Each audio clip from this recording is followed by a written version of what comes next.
Hello friends, welcome to my channel. In today's video, we will discuss a question of mergers and acquisition, that is the course of CA Final SFM Strategic Financial Management. इसमें आज हम एक question करेंगे mergers and acquisition का. इस series में खाली questions ही questions कराऊंगा मैं.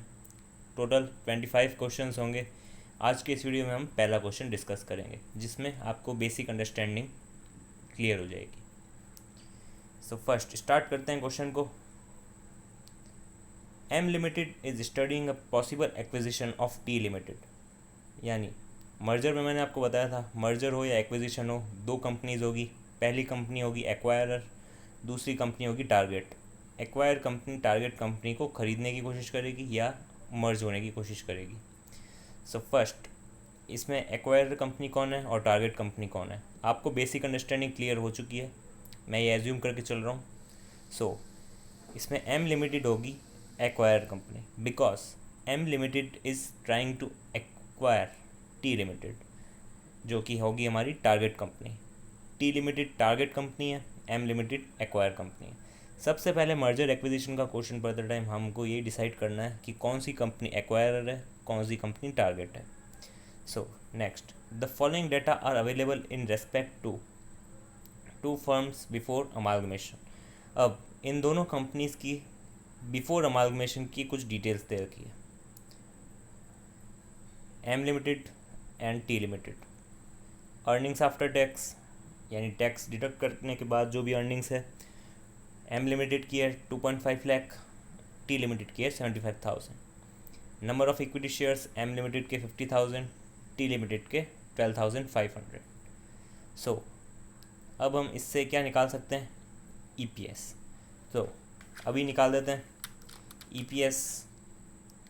M लिमिटेड का EPS कितना होगा, 5 कैसे आया, 2.5 लाख डिवाइडेड बाय 50,000. तो M लिमिटेड का EPS निकल गया 5. ऐसे ही क्वेश्चन पढ़ते टाइम हमें SFM में क्या करना है, क्वेश्चन पढ़ते टाइम ही क्वेश्चन को सॉल्व कर लेना है. यानी हमको एकदम थॉट प्रोसेस हमारा एकदम क्लियर हो जाना चाहिए पहले क्वेश्चन अटेम्प्ट करने से पहले ही. तो EPS हमने निकाल दिया दोनों कंपनीज का. M लिमिटेड का कितना आया, 5, and for T limited 75,000 divided by 12,500, तो आ गया 6. EPS आ गया M लिमिटेड का 5, T लिमिटेड का 6, and market value per share 30 and 24. Okay, ये था बिफोर अमालगमेशन की कुछ डिटेल्स दोनों कंपनीज के रिलेटेड. देन अब आया हमारा क्वेश्चन. इसमें बहुत सारे क्वेश्चंस पूछे हैं इसी एक क्वेश्चन में. First question is, if the merger goes through exchange of equity share. Merger या तो इक्विटी शेयर देंगे टारगेट कंपनी को या कैश देंगे, दोनों में से एक चीज़ देंगे. क्वेश्चन में हमारे क्या आएगा, या तो इक्विटी शेयर देंगे या कैश देंगे. तो इसमें साफ दे रखा है कि एक्सचेंज बाय इक्विटी शेयर, यानी एक्वायर कंपनी टारगेट कंपनी के शेयर होल्डर्स को इक्विटी शेयर इशू करेगी. And the exchange ratio is based on the current market price. So the question is asking that what would be the shares to be issued. यानी जो acquire company है वो target company के share holders को कितने share issue करेगी. यहाँ target company के शेयर होल्डर का नहीं पूछा है, टारगेट कंपनी के जो शेयर होल्डर है उनको कितना शेयर इशू किया जाएगा उसके बारे में पूछ रही है. First we have to calculate swap ratio. Swap ratio का फॉर्मूला हमने बेसिक वीडियो में सीखा था. क्या था, relevant factor of target company divided by relevant factor of acquire company. ऊपर टारगेट कंपनी आएगा, नीचे एक्वायर कंपनी. तो यहाँ साफ दे रखा है कि एक्सचेंज रेशियो किसके ऊपर बेस्ड होगा, exchange market price. What will be the relevant factor, market price. Market price of target company that is 24 divided bye market price of M limited date is 30. तो हमारा स्वैप रेशियो कितना आ गया, 24 divided bye 30. 24 divided bye 30 आ गया हमारा 0.8. 0.8 is the swap ratio. 0.8 मतलब for every one share holder of target company we, यानी acquire company issue करेगी 0.8 shares. यानी for every one share acquire company will issue 0.8 share.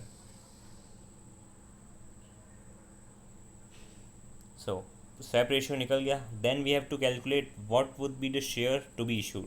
यानी कितने शेयर इशू करेगी।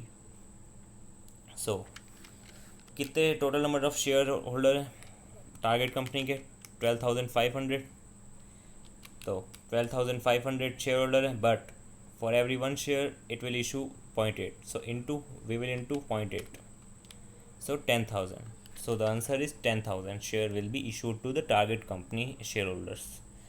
Okay, तो फर्स्ट का हमारा निकल गया आंसर कितना, 10,000। 10,000 अगर आपको नहीं समझ में आया तो मैं फिर एक बार एक्सप्लेन कर देता हूँ, इसे यहाँ पे मैंने सॉल्व कर रखा है। So first we have to write down the formula of swap ratio, that is relevant factor of target firm divided by relevant factor of acquire firm. Target ऊपर आएगा, एक्वायर कंपनी नीचे आएगी। मैंने ये कहा इसमें कंफ्यूज मत होना, क्योंकि ज़्यादातर बच्चे क्या सोचते हैं कि एक्वायर कंपनी एक्वायर कर रही है, so it will be the big company, then we have to take on the top, but it is not. आपको हमेशा टारगेट कंपनी को ऊपर रखना है। Relevant factor of target firm is numerator. In the present case, relevant factor would be market price. So market price of target divided by market price of acquired company, that is 24 divided by 30, आ गया हमारा 0.8 यानी 8:1, यानी for 0.8:1 नहीं 0.8:1, यानी for every one share we have to issue 0.8 shares. हम इसको 4/5 भी कह सकते हैं, 8/10 भी कह सकते हैं, जैसा भी हमारी मर्जी। Therefore number of shares to be issued is 12,500, जो टारगेट कंपनी के शेयर होल्डर्स थे, उसको इनटू कर देंगे स्वैप रेशियो से, that is 0.8। So number of shares to be issued 10,000 आ गया हमारा answer. So first part of the question is clear. Now move to next part. What is the new earnings per share for M limited, यानी M limited का new earnings per share क्या होता है। New earnings per share मतलब post merger EPS, यानी merger हो गया उसके बाद का ईपीएस ही पूछा है। अदर वर्ड्स में न्यू अर्निंग्स पर शेयर भी कह सकते हैं। So it is the same thing, post merger EPS और new earnings per share. So अब इसका फॉर्मूला आपको पता है, पोस्ट मर्जर ईपीएस का क्या होता है। ईएटी यानी earnings after tax of acquire company plus earnings after tax of target company divided bye number of shares of acquired company plus number of shares issued to, याद रखना issued to, not of target company, number of share issued to target company, यानी जितने share हमने issue किए हैं। सो इसका solution देख लेते हैं। तो पोस्ट मर्जर ईपीएस का फॉर्मूला आपको पता है, मैंने बता दिया। सो ईएटी ऑफ एक्वायर कंपनी दे रखा है, it is given 2.5 lakh. EAT of target is given 75,000. Number of shares of acquired company 50,000. Number of shares issued to target company जो हमने अभी कैलकुलेट किया, number of share issued to target company, that is 10,000. So we have to solve this sum and the result is 5.4167. So this is the post merger EPS, यानी एक बार merger हो जाएगा उसके बाद का ये EPS होगा 5.4167. So second part is also clear. Next we will move to third part, that is gain या loss of the shareholder of both the firm consequent to amalgamation. मैंने आपको पहले ही कहा था एसएफएम में हम क्या पढ़ेंगे, जो मर्जर होने की पहले की चीज़ें हैं ना वो पढ़ेंगे। मर्जर होने के बाद की चीज़ें जो एंट्रीज़ वगैरह हम करते हैं वो तो हम अकाउंट्स में कर लेते थे। आपने सीए इंटर में पढ़ा होगा अमालगमेशन चैप्टर, उसमें क्या होता था, कंपनीज़ का मर्जर हो जाता था, उसके बाद हमें सिर्फ एंट्रीज़ करनी होती थी। But in SFM the case is totally different. We have to जज कि हमें मर्जर करना है या नहीं करना है, वेदर इट इज़ गेन और लॉस फॉर एक्वायर कंपनी और target company, because we have also concern with target company, we have also have to calculate the gain and loss of the target company also, because we have to do negotiations according to that. So next point is gain या loss of the shareholders of both the firm consequent to amalgamation, यानी gain या loss shareholders को कितना हो रहा है after amalgamation. So gain या loss कैसे निकालेंगे मैंने आपको बताया हुआ है। अभी हमने उसका पोस्ट मर्जर ईपीएस निकाला, यानी कंपनी जब मर्ज हो जाएगी उसके बाद का ईपीएस कितना है, 5.4167। सो अगर हम कंपेयर करें पोस्ट मर्जर ईपीएस को प्रेजेंट ईपीएस से, तो हमारा हो जाएगा गेन या loss. So that is the case. So we have to calculate, we have already calculate that. मैंने आपको बोला था पहले ही कैलकुलेट करके रख दो। Earnings after tax divided by number of equity shares आ जाएगा हमारा ईपीएस। सो एम लिमिटेड का कितना आएगा, 2.5 lakh divided by 50,000 that is 5। For T limited 75,000 divided by 12,500 that is 6 I think, 75,000 divided by 12,500 6। So M limited का EPS है 5, T limited का है 6। Now we have to make a statement showing gain or loss to the shareholders of acquired and target firm. So ये statement आपको same exact ऐसा का ऐसा बनाना पड़ेगा एग्ज़ाम में। स्टेटमेंट शोइंग गेन और loss of the both the firm. So particular, acquire company, target company. First we will write post merger EPS and in case of target company we have to calculate adjusted EPS. Adjusted EPS क्या होता है, post merger EPS को अगर हम into कर दें swap ratio से तो आ जाएगा हमारा adjusted EPS, because we have to write adjusted EPS in case of target companies. इसका लॉजिक मैं आपको बता चुका हूँ, क्योंकि वो पूरे शेयर्स नहीं ले रहे, वो एक लिमिट तक लाइक स्वैप रेशियो के अकॉर्डिंग शेयर्स ले रहे हैं। So we have to multiply that by swap ratio. So post merger EPS हमारा कैलकुलेट कर दिया था हमने 5.4167 and adjusted EPS we have to just multiply by 0.8, तो हमारा आ जाएगा 4.33।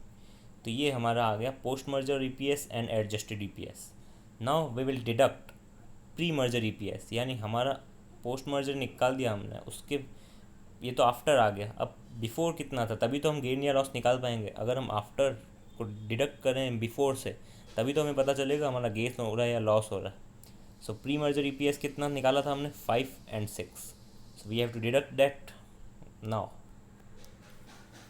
we have gain for the M limited is 0.4167 per share, ये gain है per share, and for the T limited 4.33 deduct 6 यानी माइनस का 1.67, या माइनस में लिखना भूल गया हूँ, बट ये माइनस का है बिकॉज सीधा दिख रहा है कि ये लॉस ही हो रहा है, इसलिए मैंने लिखा नहीं है शायद।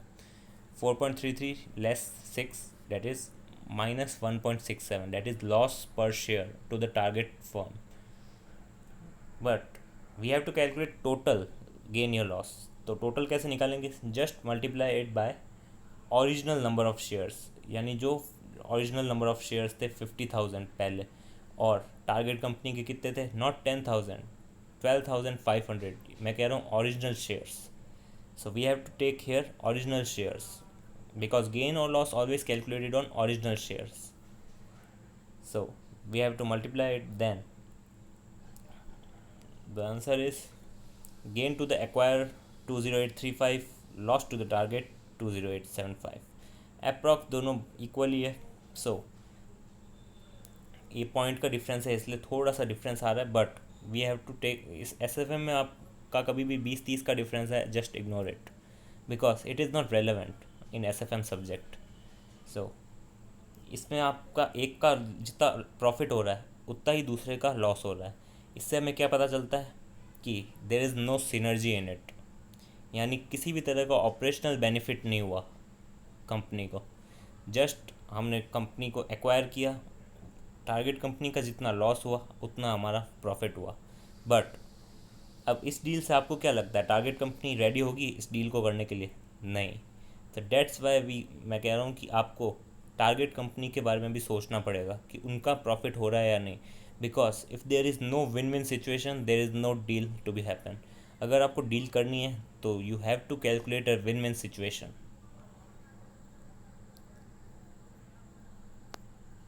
So we're done with the third part.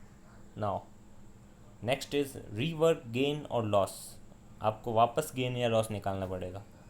Assuming that P ratio of the acquiring company is maintained, P M लिखा हुआ but it is P ratio. So अब इसमें क्या कहा गया है, आपको गेन या लॉस निकालना है, ये एज्यूम करके कि पी रेशियो मेंटेन रहेगा। अब पी रेशियो कैसे निकालेंगे हम, all the things are given, market value per share divided by EPS, it is known as P ratio. MPS divided by EPS, MPS क्या है 30, EPS 5, 30 divided by 5 that is 6 is P ratio. In case of target company 24 divided by 6, 24 divided by 6 आ जाएगा हमारा P ratio, that is 4। So P ratio we can calculate easily bye the information given in the question. Next we have to solve, let's solve।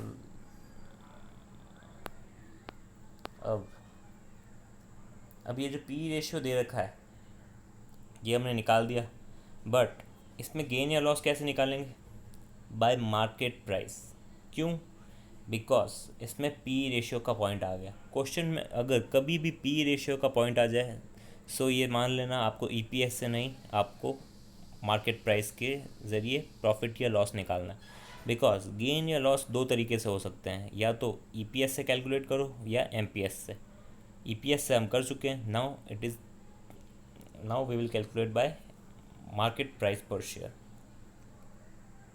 सो अब market price per share से आपको क्या click हुआ होगा दिमाग में, प्री मर्जर मार्केट प्राइस दे रखी है that is 30 and 24। We have to calculate post merger market price. उसका क्या फॉर्मूला होगा, पोस्ट मर्जर मार्केट प्राइस निकालने के लिए हमें पहले निकालना पड़ेगा post merger market capitalisation, that is P R into combined E A T. P R जो हमने पहले कैलकुलेट कर दिया 6, बिकॉज क्वेश्चन में कहा गया है कि टारगेट कंपनी का भी सेम पी रेशियो रहने वाला है, तो इसीलिए हमने एक्वायर कंपनी का पी रेशियो लिया और मल्टीप्लाई कर दिया कंबाइंड ईएटी से। कंबाइंड ईएटी यानी EAT of acquire plus EAT of target. Now we can calculate 19,50,000 is the post merger market capitalisation. Now we can easily calculate post merger market price by dividing into n plus delta n, यानी number of equity shares of acquire plus equity share issued to the target जो कि 10,000। सो 32.5 आ गया हमारा post merger market price. Now we can make statement showing gain या loss exact same, but there is a bit difference, that is post merger EPS लिया था हमने वहाँ पे, यहाँ पे लेंगे पोस्ट मर्जर मार्केट प्राइस, जिसमें आएगा हमारा 32.5 and in case of target we have to take adjusted market price that can be calculated by 32.5 multiplied by swap ratio, that is 0.8, so we can calculate 26 is the answer. So 26 is the adjusted market price. Now we have to deduct what, pre-merger market price, that is given in the question 30 and 24, then the answer is 2.5 and 2. So now there is both form are gaining, so we have to calculate total amount because 2.5 and 2 is just per share amount, yani 2.5 per share and 2 per share, but we have to calculate total amount. So for calculating total amount we have to multiply it by original number of shares, that is 50,000 and 12,500. so the resulting number is 1,25,000 gain to the acquire and 25,000 gain to the target. So we can calculate both. So there is not zero amount, the amount is 1,50,000, that is known as synergy benefit due to operational savings, यानी यहाँ पे win win situation create हो रही है, दोनों को ही gain हो रहा है, टारगेट कंपनी को भी एक्वायर कंपनी को भी। So this is the main basic point of this chapter. अब यहाँ पे जो सिचुएशन क्रिएट हुई यही सिचुएशन होगी हमारी आइडल सिचुएशन, जहाँ दोनों कंपनीज़ को गेन हो रहा है। अगर दोनों कंपनीज़ को गेन हो रहा है तो डील आसानी से हो पाएगी। सो ओवरऑल गेन मर्जर से कितना हुआ, 1,50,000, और 1,50,000 को अगर हमें कंफर्म करना है ये कैसे हुआ gain, just because of P ratio. Because question में क्या दे रखा था, पी रेशियो मेंटेन रहेगा टारगेट कंपनी का भी, पी रेशियो एक्वायर का कितना था 6, पी रेशियो टारगेट का कितना था 4. So there is a difference of 2. So if we multiply 2 by earnings of target, it will be resulting in 1,50,000. So we can cross check our answer by this method. We have just one thought, that we have to take P ratio same for the target, but the original P ratio of target is 4 and the P ratio we are implementing on target is 6. There is a difference of 2. Difference of 2 multiply by 75,000 जो कि earnings target की, उसके ऊपर हमने multiply किया. So we get the resulting number that is 1,50,000. So simple सा यहाँ पे गेन या लॉस निकल गया, सिर्फ गेन ही निकला है दोनों का. So there is a win win situation in that is a good point. Now next move to the last point, that is T Limited wants to be sure that the earnings available to its equity shareholders will not be diminished by the merger. यानी T limited चाहती है, उसको भी वो acquire target company है तो क्या, उसको भी अपने पॉइंट्स रखने के लिए कुछ ना कुछ करना पड़ेगा.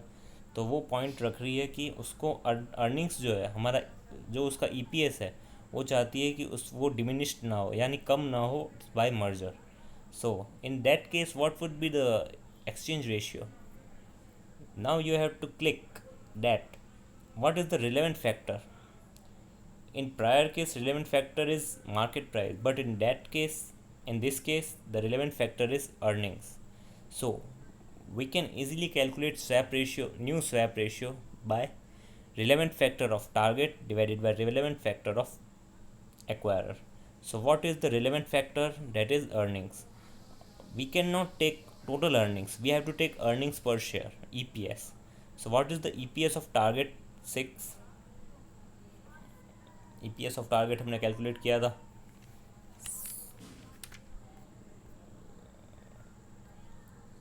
this, yes, 6. So relevant factor to calculate swap ratio of target becomes EPS. It needs to be maintained. So EPS of target is 6, EPS of acquire is 5. So the swap ratio is 6 by 5, 6:5.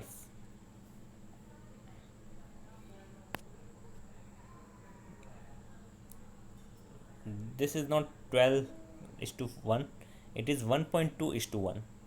Okay, so don't be confused. It is 1.2:1, or we can say 6:5 for every. अगर आपको इसमें confusion होता है इस to में, तो आप ये इस टू की जगह फॉर लगा के इम्प्लीमेंट करके देख सकते हैं. लाइक मैंने यहाँ पे लिखा है 6:5. सो कई लोग इसमें कंफ्यूज होते हैं, 6 किसके लिए, 5 किसके लिए, किसके बदले क्या मिल रहा है. सो वी कैन ईजीली जज बाय 6 for 5. यानी टारगेट कंपनी के पास अगर 6 शेयर है, टारगेट कंपनी के शेयर होल्डर्स के पास अगर 6 शेयर है, so we can exchange by taking 5 share of acquire company. So this is the point. So the first question is complete. इसमें आपको सारे पॉइंट्स मैंने क्लियर करा दिए लगभग. आपने इसमें क्या क्या सीखा, स्वैप रेशियो कैसे कैलकुलेट करते हैं, गेन या लॉस कैसे निकालते हैं पोस्ट मर्जर ईपीएस से, या पोस्ट मर्जर ईपीएस को कैलकुलेट कैसे करते हैं, गेन या लॉस कैसे निकालते हैं मार्केट प्राइस से, पोस्ट मर्जर मार्केट प्राइस कैसे कैलकुलेट करते हैं, नया कुछ स्वैप रेशियो दे रखा हो या उसका कुछ बेसिस अलग दे रखा हो तो कैसे कैलकुलेट करते हैं. तो इसमें आपके सारे पॉइंट्स कवर हो गए. But it is the first question. We have to take 25 questions in that series. इस सीरीज़ में मैं आपको 25 क्वेश्चंस पढ़ाऊँगा. उसके बाद आपका एकदम कमांड एकदम स्ट्रांग हो जाएगी इन मर्जर्स एंड एक्विजिशन.